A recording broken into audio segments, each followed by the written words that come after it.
Dr. Harbeck, thank you very, very much for coming. We welcome you to Greece. I hope you had a nice 24 hours. Yeah, wonderful, actually. It was fantastic. I'm very happy for that. I just want your remarks on all the things discussed during this conference. The reindustrialization is at the center of our discussions here, as well as the upskilling, reskilling of the workforce.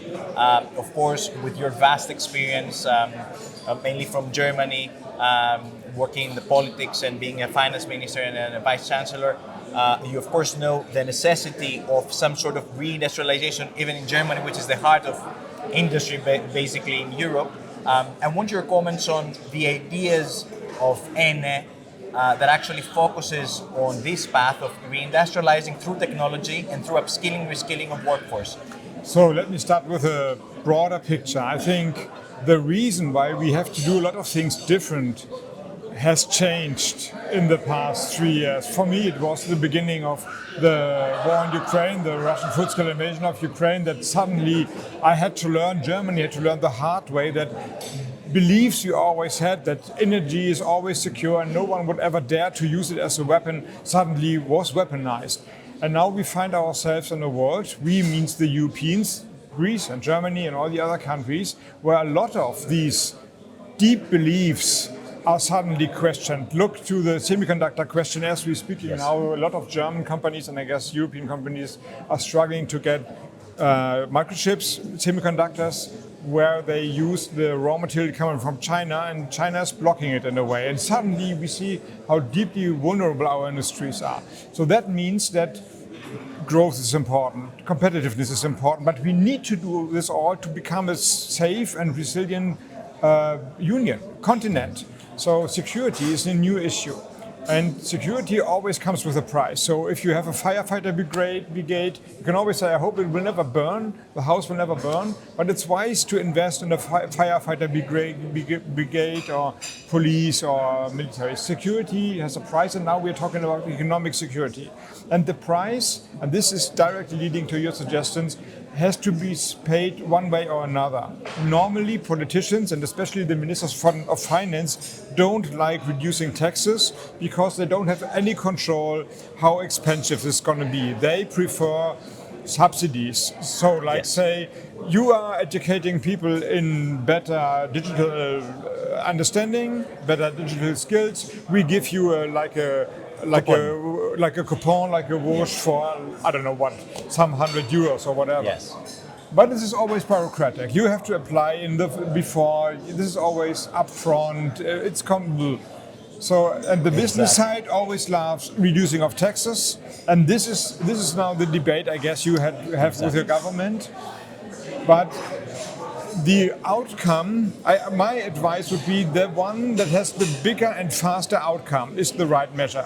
And what I learned from you today is that, at least in some of your proposals, you have immediate outcome and an effect for the economy. So yes, I hope you can engage in a discussion with your government. That is great. Thank you very much for that.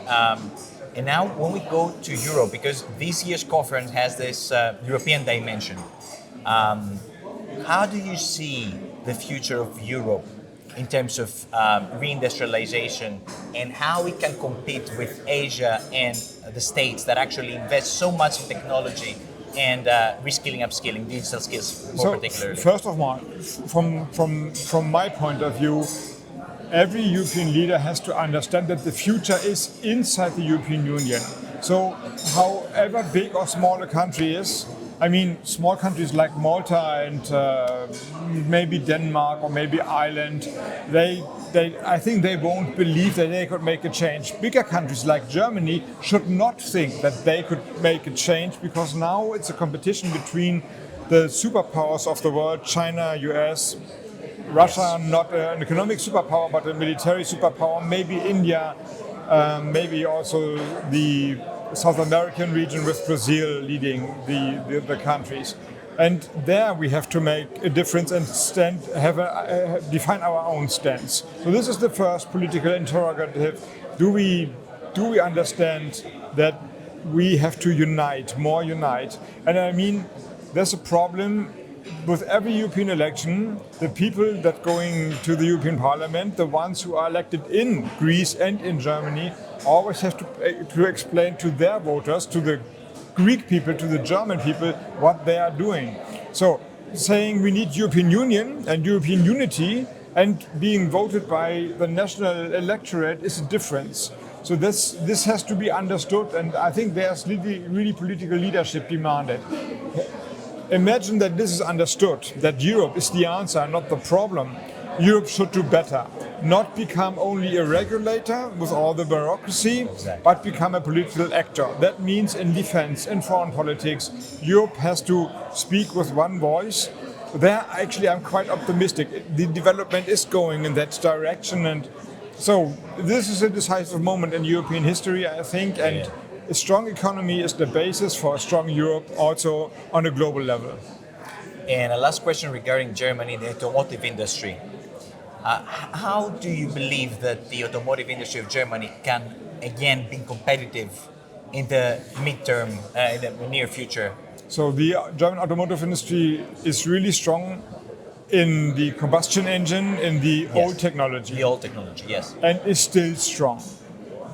Sadly, it's the old technology. So we see, and I would say, looking to the world market, globally a rise of electric mobility.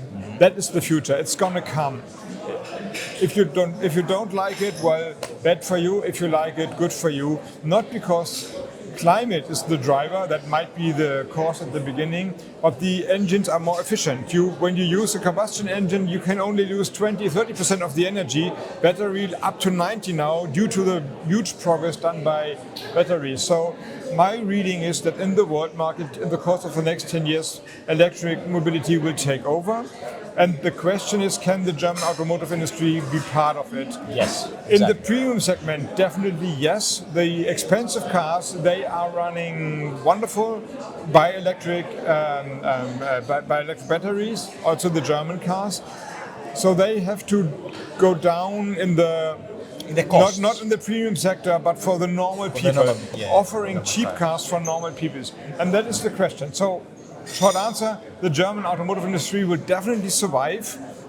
They will have a strong premium market, sector in the market. The question is, do they have also cars for the mass market?